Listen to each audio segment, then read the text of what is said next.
હવે જોશું સમાચાર વિસ્તારથી। લોકસભાની ચૂંટણીને લઈ મુખ્યમંત્રી ભૂપેન્દ્ર પટેલ ડાંગ જિલ્લાના આવા ખાતેના રંગ ઉપવન મેદાનમાં વલસાડ લોકસભાના ભાજપના ઉમેદવાર માટે જાહેર સભાને સંબોધન કરી હતી। આ સભામાં ખૂબ મોટી સંખ્યામાં નેતાઓ અને કાર્યકર્તા હાજર રહ્યા હતા। લોકસભાની ચૂંટણીના હવે ગણતરીના દિવસો બાકી રહ્યા છે, ત્યારે ભાજપ દ્વારા જોરશોરથી સ્ટાર પ્રચારકો દ્વારા પ્રચાર કરવામાં આવી રહ્યો છે, જેમાં આજ રોજ વલસાડ લોકસભા બેઠક પર સમાવિષ્ટ ડાંગ જિલ્લામાં ભાજપના ઉમેદવાર ધવલ પટેલ માટે ગુજરાતના મુખ્યમંત્રી ભૂપેન્દ્ર પટેલે ડાંગના આહવા સાથે રંગ ઉપવન મેદાન ખાતે જાહેર સભાને સંબોધન કર્યું હતું, જેમાં ઉપસ્થિત જનમેદનીને સંબોધતા મુખ્યમંત્રી ભૂપેન્દ્ર પટેલે 280 ગામોમાં પીવાનું પાણી પહોંચાડવા માટે 866 કરોડ રૂપિયાના ખર્ચે તાપી જૂથ બલ્ક ડાંગ યોજનાનું કામ શરૂ કર્યું હતું, જે કાકરાપારથી તાપીની 78 કિલોમીટરની લાઇન 3 તબક્કામાં કામ પૂર્ણ કરવા આવશે। સાથે જ મોદીની ગેરંટી એટલે ગેરંટી પૂરી કરવાની ગેરંટી સાથે જ મોદીએ વિશ્વના નામના અપાવી છે। બે દેશોના યુદ્ધમાં માત્ર એક ફોનથી આપણા વિદ્યાર્થીઓ પરત આવી જાય એનાથી વધારે શું જોઈએ, તેમ જણાવી ધવલ પટેલને જંગી મતોથી જીતાડવાની અપીલ કરી હતી। હર ઘર જલની ગેરંટી આદિવાસી જિલ્લામાં પૂરી કરવા આ ડબલ એન્જિન સરકારની કામગીરી વેગવંતી બનાવી છે। ડાંગના દૂર અંતરિયાળ વિસ્તારમાં 280 ગામોના અંદાજે 2.5 લાખ આદિવાસી લોકોને ઘર આંગણે પીવાનું પાણી આપવા માટે આપણે 866 કરોડ રૂપિયાની તાપી બલ્ક ડાંગ જૂથ પાણી પુરવઠા યોજનાનું કામ આપણે શરૂ કરી દીધું છે। કાકરાપારથી તાપી નદીના પાણી 78 કિલોમીટર લાંબી પાઇપલાઇન દ્વારા ડાંગમાં લાવીને 3 તબક્કામાં આપણે આ યોજના પૂર્ણ કરીશું અને ડાંગના આદિવાસીઓને સ્થાનિક કુવાની જગ્યા तो मोदी साहेब ની ગેરંટી એટલે સંકલ્પથી સિદ્ધિ, વિઝનથી વિકાસ, સંકલ્પથી સમૃદ્ધિ, અંત્યોદયથી સર્વોદય અને આત્મનિર્ભરથી આત્મસન્માન। અને આ મોદી સાહેબની ગેરંટી છે એટલે મોદી સાહેબની ગેરંટી એટલે ગેરંટી પૂરી થવાની ગેરંટી। આજે આપણે દરેક જણ જે રીતે દેશે દરેક સેક્ટરમાં આપણે જોઈ રહ્યા છે, ખૂબ મોટા બદલાવ સાથે દેશ આગળ વધી રહ્યો છે।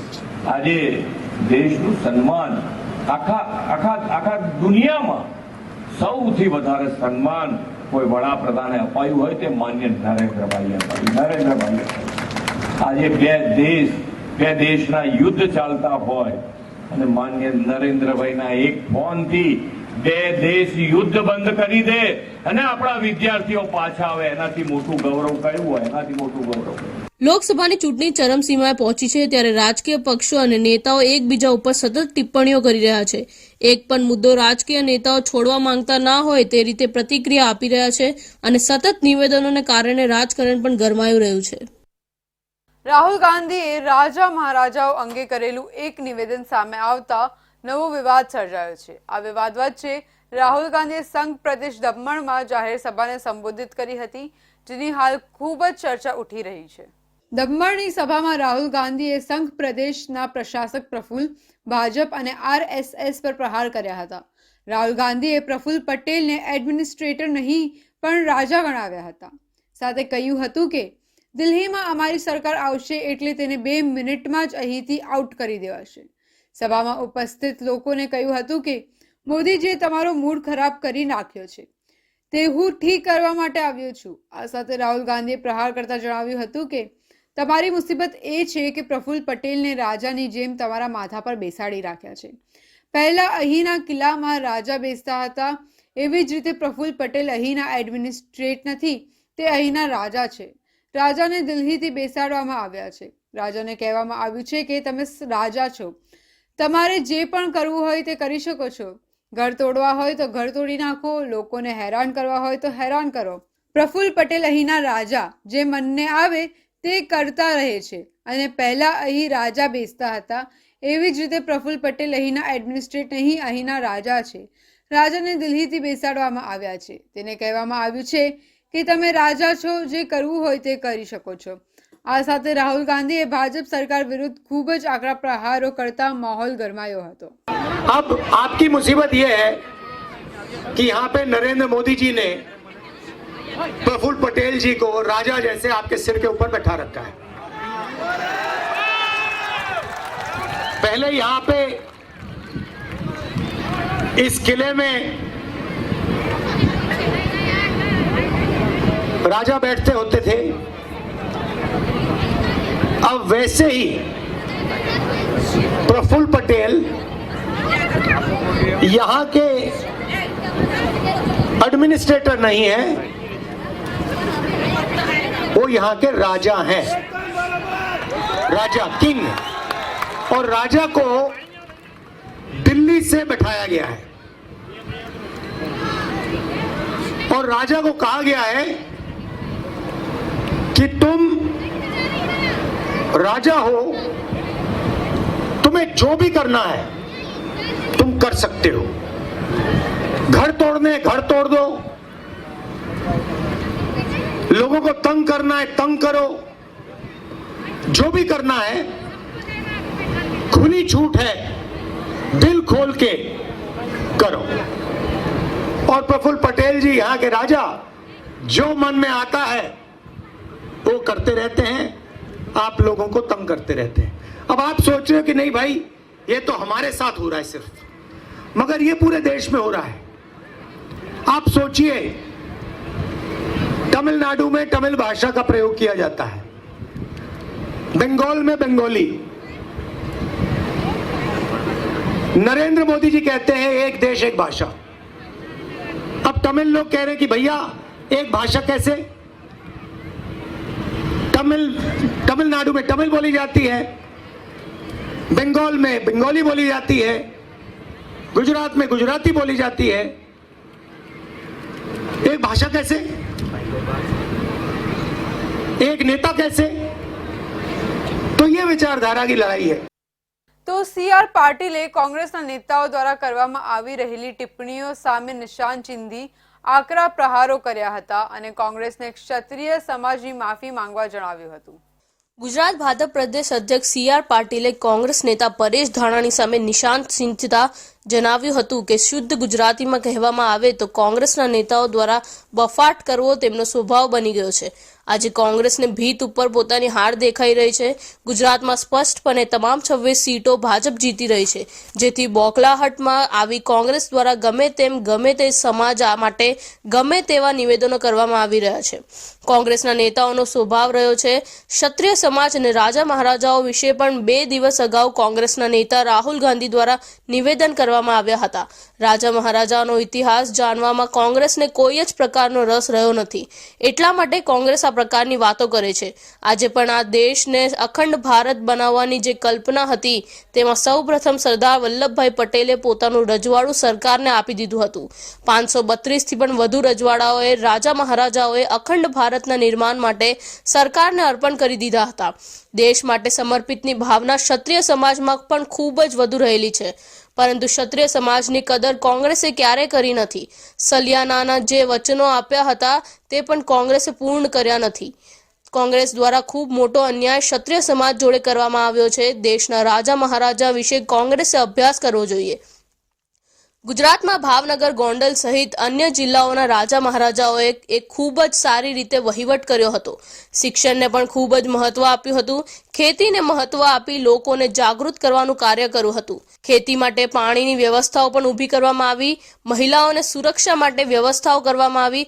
તે જ કારણે બતાવે છે કે આટલા વર્ષો બાદ પણ અલગ અલગ જિલ્લાઓમાં રાજા મહારાજાઓનું મહત્વ ચાલી રહ્યું છે, જે પ્રજા આજે પણ તેમના નામનું ખૂબ જ સારી રીતે ઉચ્ચારણ કરે છે। પરંતુ કોંગ્રેસે જે ક્ષત્રિય અને પટેલ સમાજ માટે જે શબ્દો કહ્યા છે તે બદલ માફી માંગવી જોઈએ। અખંડ ભારતનો શ્રેય સરદાર વલ્લભભાઈ પટેલને જાય છે। આવા મહાન પુરુષો અને અલગ અલગ સમાજે જે યોગદાન આપ્યું હોય અને આવા સમાજ અને મહાન પુરુષો વિશે હલકી કક્ષાનું નિવેદન કરવું તે કોંગ્રેસને બિલકુલ પણ શોભતું નથી। પટેલ સમાજ અને ગુજરાતના લોકોની કોંગ્રેસે માફી માંગવી જોઈએ। હાર અને જીતને એ ચાલતી હોય છે। કોંગ્રેસે હાર ભળી ગઈ છે, અગાઉ પણ હાર્યા હતા અને હવે પણ હારવાની છે। કોંગ્રેસે હાર સહજતાથી સ્વીકારી લેવી જોઈએ એવું મારું કોંગ્રેસના અંગત સૂચન છે, જેથી કોંગ્રેસે આ મામલે સમાજની માફી માંગી લેવી જોઈએ એવું પણ જણાવ્યું હતું। નમસ્કાર મિત્રો, કોંગ્રેસના નેતાઓના નિવેદનો એને જો શુદ્ધ ગુજરાતીમાં કહીએ તો બફાટ કરવાનું એ એમનો સ્વભાવ છે। આજે જ્યારે એમને ભીત ઉપર એમની હાર દેખાઈ રહી છે અને ગુજરાતમાં તો clear cut 26 seat Bharatiya Janata party જીતી રહી છે, ત્યારે સ્વાભાવિક એમને બોખલાહટને કારણે ગમે તેવા નિવેદન કરવા, ગમે તે સમાજ માટે ગમે તેવા શબ્દ પ્રયોગ કરવા એ એમનો સ્વભાવ રહ્યો છે. આપણે જોયું હશે કે ક્ષત્રિય સમાજ માટે પણ, રાજા મહારાજાઓ માટે પણ રાહુલ ગાંધીએ હમણાં 2 દિવસ પહેલા પણ જે કહ્યું કે આ લોકો લૂંટ કરતા હતા, કોઈની પણ જમીન લૂંટી લેતા હતા. એમને કદાચ ઇતિહાસ ખબર નથી. સ્વાભાવિક છે, આખો દેશ જાણે છે કે એમનો રાજકીય ઇતિહાસ જાણવામાં એમને કોઈ રસ પણ નથી અને એટલા જ માટે એમણે આવી વાત કરી છે. ચૂંટણીના માહોલમાં બંને પક્ષો દ્વારા જાહેર સભાઓ સંબોધવામાં આવી રહી છે. હાલ દમણમાં યોજાયેલી કોંગ્રેસની જાહેર સભામાં રાહુલ ગાંધી દ્વારા કરવામાં આવેલી ટિપ્પણીનું ભાજપ દ્વારા ભારે વિરોધ કરવામાં આવી રહ્યો છે. તો રાહુલ ગાંધીએ જાહેર સભામાં રાજા રજવાડાઓ સંદર્ભે કરેલા નિવેદન બાદ સત્તા પક્ષ દ્વારા કોંગ્રેસ પાર્ટીને ઘેરવાનો પ્રયાસ કરવામાં આવી રહ્યો છે. આ મામલે રાજ્યના ગૃહમંત્રી હર્ષ સંઘવીએ કોંગ્રેસ વિરુદ્ધ આકરા પ્રહારો કર્યા છે. સુરત ખાતેથી રાહુલ ગાંધીના વિવાદિત નિવેદન અંગે પોતાની પ્રતિક્રિયા આપતા રાજ્ય ગૃહમંત્રી હર્ષ સંઘવીએ મીડિયા સાથેની વાતચીતમાં જણાવ્યું હતું કે પ્રિયંકા ગાંધીએ ચૂંટણીલક્ષી આદિવાસી લોકોના હિતની જે વાત કરી હતી, પરંતુ તેઓ ભૂલી ગયા છે કે પ્રધાનમંત્રીના નેતૃત્વમાં આદિવાસી મહિલાઓને રાષ્ટ્રપતિ બનાવવામાં આવ્યા છે. તેમનો વિરોધ પણ તેમની પાર્ટી દ્વારા જ કરવામાં આવ્યો હતો. આદિવાસી પ્રથમ મહિલા રાષ્ટ્રપતિ બનવા જઈ રહ્યા હતા તે વેળાએ વિરોધ કર્યો હતો. કોંગ્રેસની સરકારના શાસનમાં આદિવાસી વિસ્તારમાં રસ્તા અને પાણી નહોતું. આજે મોદીના શાસનમાં ઘરે ઘરે પાણી પહોંચ્યું છે, રોડ રસ્તાઓ બન્યા છે. આજે આદિવાસી દીકરીએ રમતગમત ક્ષેત્રે દેશભરમાં ડંકો વગાડ્યો છે. મોરારજી દેસાઈની સરકારને તોડવાનું કાર્ય આ કોંગ્રેસ દ્વારા કરવામાં આવ્યું હતું. આદિવાસી સમાજના વિકાસને દૂર રાખવાનો કારસો કોંગ્રેસે રચ્યો હતો. રાહુલ ગાંધીના નિવેદનના કારણે દેશભરના ક્ષત્રિય સમાજમાં દુઃખની લાગણી છે. જે રાજાઓએ પોતાના રજવાડાઓને એક કરવા બલિદાન આપ્યું, જ્યાં આવા રાજા રજવાડાઓને કોંગ્રેસે બદનામ કરવાનું બાકી રાખ્યું નથી. દેશને લૂંટવાનું કાર્ય કોંગ્રેસ દ્વારા કરવામાં આવ્યું છે. રાહુલ ગાંધીના નિવેદન બદલ સમગ્ર ક્ષત્રિય સમાજમાં રોષની લાગણી ફેલાઈ છે. તેઓએ વધુમાં જણાવ્યું હતું કે રૂપાલાએ આપેલ નિવેદન એક ભૂલ છે. આ નિવેદન નહીં, એક ભૂલ છે.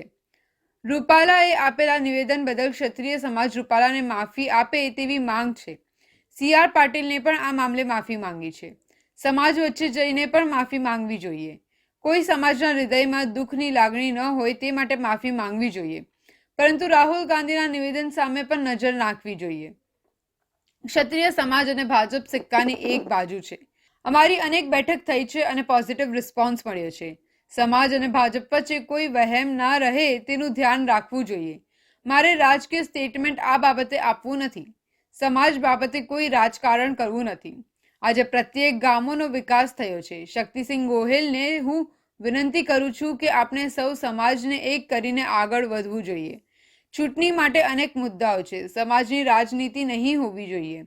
કોઈના દિલમાં જ્યાં પણ દુઃખ હશે તે દુઃખ દૂર કરવા 1000 વખત માફી માંગવી પડશે તો માંગીશું. સમાજ માટે રાજનીતિ નહીં હોવી જોઈએ. આપના રાજ્યને આગળ વધારવા PM મોદીએ પ્રયાસ કર્યા છે. કોને કર્યું છે એ આપ સૌએ ખૂબ સારી રીતે જોયું, આપ સૌએ નજીકથી જોયું. મારે કોઈ બી રાજકીય સ્ટેટમેન્ટ આ બાબતે નથી આપવું. આ સમાજની વાત છે. સમાજની વાતમાં કઈ રીતે રાજનીતિ કરી શકાય? એ આપણા બધા લોકોએ, ગુજરાતના સૌ નાગરિકોએ સાથે મળીને આપણા રાજ્યના ખૂણાને વિકાસ કર્યો. આદરણીય મોદીજીના શાસનમાં સૌરાષ્ટ્ર, ઉત્તર ગુજરાત, મધ્ય ગુજરાત, દક્ષિણ ગુજરાતના પ્રત્યેક જિલ્લાઓના પ્રત્યેક ગામોનો વિકાસ થયો છે. ત્યારે શક્તિસિંહ ગોહિલજીને હું વિનંતી કરું, ચૂંટણી તો દરરોજ આવશે, દરરોજ જશે. સાહેબ, આપણો સમાજ, આપણે બધા જ સમાજને એક કરીને આગળ વધવાનું છે. આ પ્રકારની રાજકીય સ્ટેટમેન્ટ કરવું એ યોગ્ય નથી. રાજકારણ માટે ઘણી બધી જગ્યાઓ છે, ચૂંટણી માટે ઘણા બધા વિષયો છે. હું એમને હાથ જોડીને વિનંતી કરું છું કે સમાજને ક્યારેય આ બાબતે સમાજની રાજનીતિ ના હોઈ શકે. હર્ષ સંઘવીએ જણાવ્યું છે કે આ લોકસભા ચૂંટણીમાં દેશભરના નાગરિકોએ મન બનાવી લીધું છે. દેશના લોકો 3.0ની સરકાર બનાવવાની તૈયારી કરી લીધી છે. હવે સમય છે એક વિરામનો.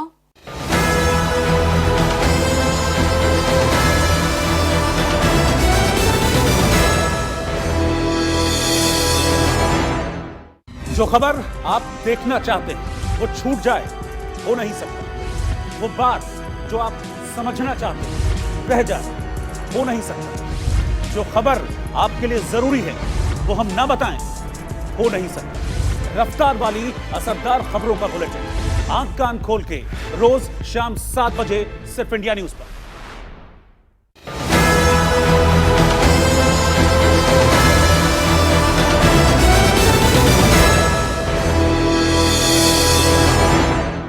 વિરામ બાદ ફરી આપ સૌનું સ્વાગત છે.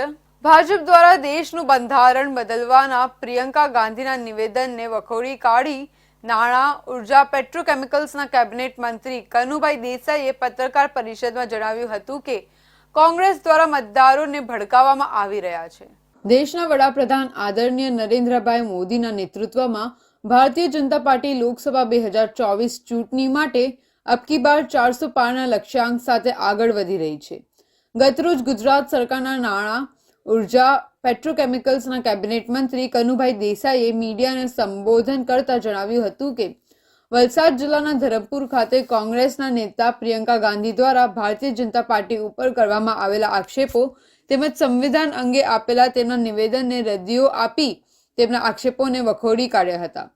આ તબક્કે ભારતીય જનતા પાર્ટી વલસાડ જિલ્લા પ્રમુખ માનનીય હેમંતભાઈ કંસારા, કપરાડાના ધારાસભ્ય જીતુભાઈ પટેલ, ધરમપુરના ધારાસભ્ય અરવિંદભાઈ પટેલ ઉપસ્થિત રહ્યા હતા. કોંગ્રેસના સ્ટાર પ્રચારક પ્રિયંકા ગાંધીએ ગઈકાલે ધરમપુર ખાતે બંધારણ અંગે જે ટિપ્પણી કરી એના અનુસંધાને અમે વાત કરવા આવ્યા છે.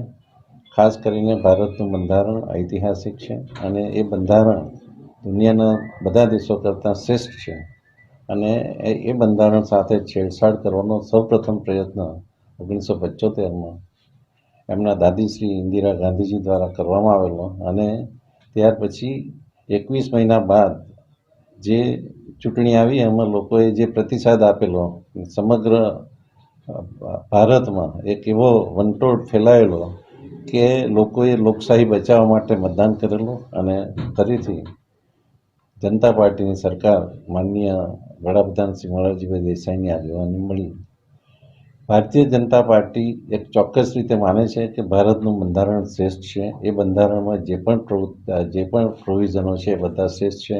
વાણી સ્વતંત્રતાના હક ઉપર જે ઇમરજન્સીમાં તરાપ મારવામાં આવેલી, પત્રકારોને બંધ કરવામાં આવેલા, જેલમાં પૂરવામાં આવેલા, બુદ્ધિજીવીઓને જેલમાં પૂરવામાં આવેલા, આવા કામો ઇમરજન્સી સમયે થયેલા અને એનો સમગ્ર દેશમાં જે વિરોધ થયેલો, ભારતીય જનતા પાર્ટી લોકો સાથે રહીને લોકોના વિકાસ માટે, લોકોની સુવિધાઓ માટે કામ કરે. પ્રિયંકા ગાંધીએ ધરમપુરના દરબાર ગઢ ખાતે જંગી જનસભાને સંબોધી હતી. આ દરમિયાન પ્રિયંકા ગાંધીએ ભાજપ દ્વારા આગામી દિવસોમાં સંવિધાન બદલવાની તૈયારી કરી રહ્યા હોવાનું વિવાદિત નિવેદન આપ્યું હતું.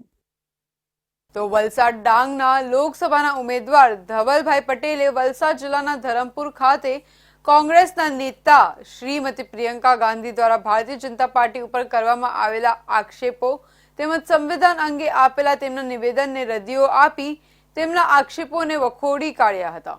વલસાડ લોકસભાના ભાજપના ઉમેદવાર ધવલ પટેલનો વધુ એક ગેમનો વિડીયો દેશભરમાં સુપર વાયરલ થયો છે.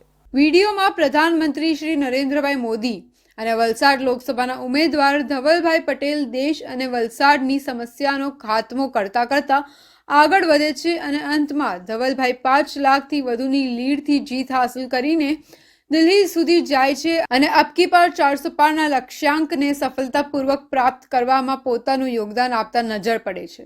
સૌને મારા નમસ્કાર.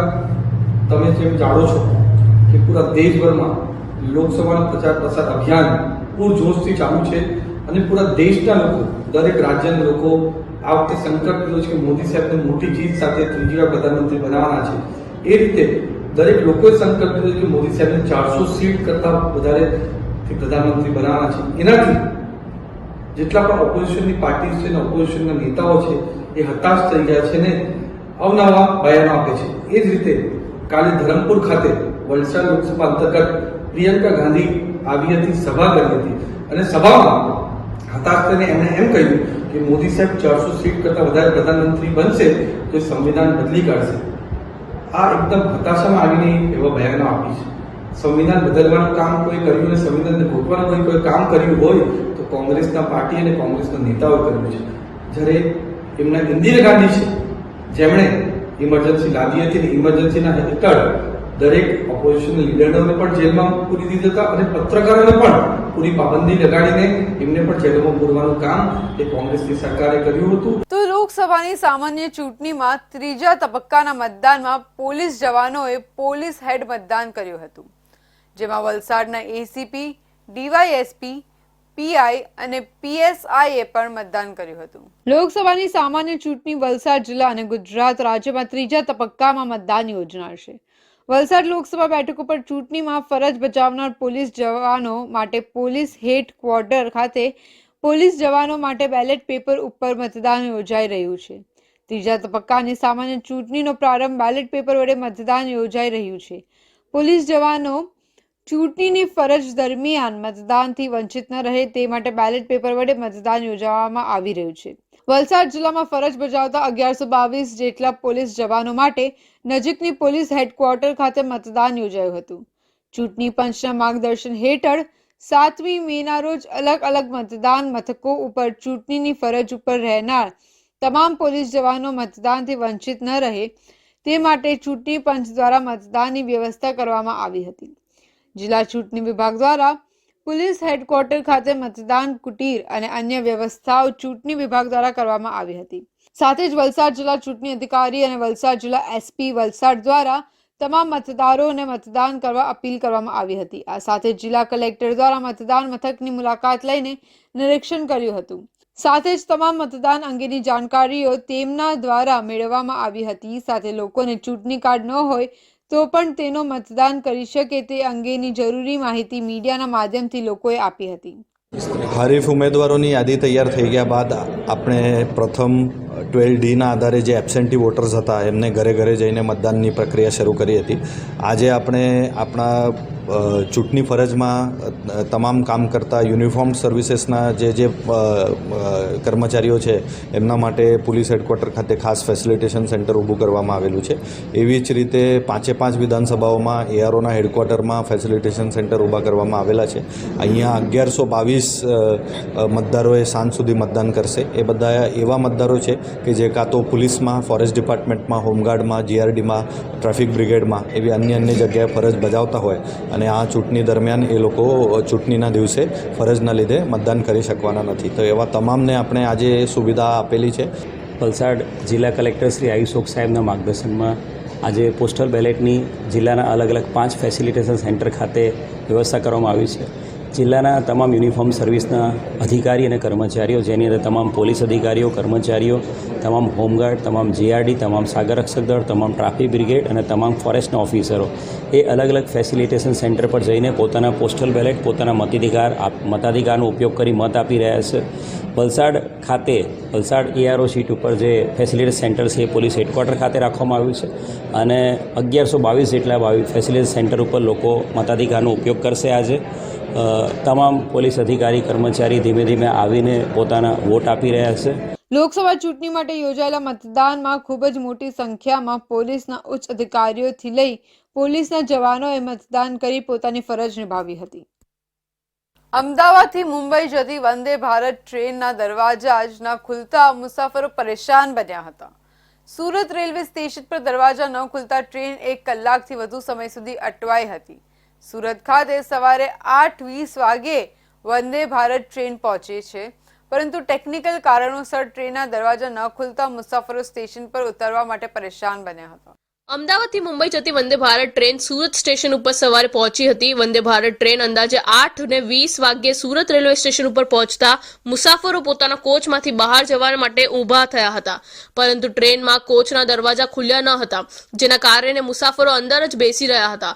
થોડી વાર માટે તો કોચમાં બેઠેલા મુસાફરો કંઈ સમજી શક્યા ન હતા. ત્યારબાદ રેલવે સ્ટાફે વંદે ભારત ટ્રેન પાસે પહોંચી ગયો હતો. વંદે ભારત ટ્રેનના ટેકનિકલ કારણોસર દરવાજા ખુલ્યા ન હતા. આથી રેલવે વિભાગના એન્જિનિયર્સની ટીમ તાત્કાલિક દોડી આવી હતી અને તેમના દ્વારા ભારે જહેમત ઉઠાવ્યા બાદ ટ્રેનના દરવાજા મેન્યુઅલી ખોલવામાં સફળતા મળી હતી. 27 દિવસ પહેલા જામનગર રેલવે સ્ટેશન નજીક વંદે ભારત ટ્રેન સાથે ભેંસ અથડાતા અકસ્માત થયાના પગલે ટ્રેન રોકાતા મુસાફરોનો જીવ તાળવે ચોંટ્યા હતા. સદનસીબે કોઈ જાનહાનિ ન થતા અને સહેજમાં મોટી દુર્ઘટનાના ટળતા રેલવે તંત્રએ રાહતનો શ્વાસ લીધો હતો. થોડી ક્ષણો માટે ટ્રેન રોકાયા બાદ પુનઃ ઓખા તરફ રવાના થઈ ગઈ હતી. જામનગર અમદાવાદ વચ્ચે દોડતી ખાસ એક્સપ્રેસ ટ્રેનને 20 દિવસ પહેલા ઓખા સુધી લંબાવવામાં આવી છે. વંદે ભારત ટ્રેનને રખડતા ઢોરને લઈ અકસ્માત થવાનો સિલસિલો સતત યથાવત જોવા મળી રહ્યો છે. ઉલ્લેખનીય છે કે વંદે ભારત ટ્રેન શરૂ થઈ ત્યારથી ગણતરીના દિવસોમાં જ 2 વખત ટ્રેનનો અકસ્માત થયો હતો. વંદે ભારત ટ્રેન શરૂ થયાના 1 મહિનામાં જ ટ્રેનનો 3 વખત અકસ્માત થયો હતો. 6 ઓક્ટોબર 2022ને ગુરુવારે અમદાવાદના વટવા પાસે વંદે ભારત એક્સપ્રેસ ટ્રેનની અડફેટે 2 ભેંસ આવી ગઈ હતી. ફૂલ સ્પીડમાં જતી વંદે ભારત ટ્રેનની આગળ 2 ભેંસ આવી જતા ટ્રેનનો ચાલક એને રોકવા પ્રયાસ કર્યો હતો. જો કે તેમ છતાં બંને ભેંસ ટ્રેનની અડફેટે આવી જતા અકસ્માત થયો હતો, જેમાં ટ્રેનના આગળના હિસ્સાને નુકસાન થયું હતું. અમદાવાદમાં વંદે ભારત ટ્રેન સાથે ભેંસ અથડાતાના બીજા જ દિવસે 7 ઓક્ટોબર 2022ને શુક્રવારે આણંદના કણજરી પાસે ગાય અથડાતા અકસ્માત થયો હતો, જેથી ટ્રેનમાં બેસેલા મુસાફરોનો જીવ અદ્ધર થઈ ગયા હતા. સતત 2 દિવસ પશુ વચ્ચે આવી જતા વંદે ભારત ટ્રેન અકસ્માતનો ભોગ બની હતી. એ બાદ 29 ઓક્ટોબર 2022ના શનિવારે વલસાડના અતુલ રેલવે સ્ટેશન ખાતે વંદે ભારત ટ્રેનની અડફેટે બળદ આવી જતા અકસ્માત થયો હતો, જેમાં બળદનું મોત થયું હતું, જ્યારે ટ્રેનના આગળના ભાગમાં નુકસાન પહોંચ્યું હતું. બાદમાં વંદે ભારત ટ્રેનની અડફેટે એક મહિલા આવી જતા તેનું મોત થયું હતું. આ ઉપરાંત 8 ઓક્ટોબર 2022ના રોજ દિલ્હીથી વારાણસી જતી વંદે ભારત એક્સપ્રેસમાં ટેકનિકલ ખામી સર્જાતા ટ્રેન બંધ પડી ગઈ હતી. ટ્રેન લગભગ 5 કલાક સુધી ખુર્જા સ્ટેશન પર રોકાઈ હતી. ત્યારબાદ મુસાફરોને શતાબ્દી એક્સપ્રેસમાં રવાના કરવામાં આવ્યા હતા. તો આ હતા આજના સુરત બુલેટિનના મહત્વપૂર્ણ સમાચાર. ફરી મળીશું નવા સમાચાર સાથે. ત્યાં સુધી જોતા રહો ઇન્ડિયા ન્યૂઝ ગુજરાત.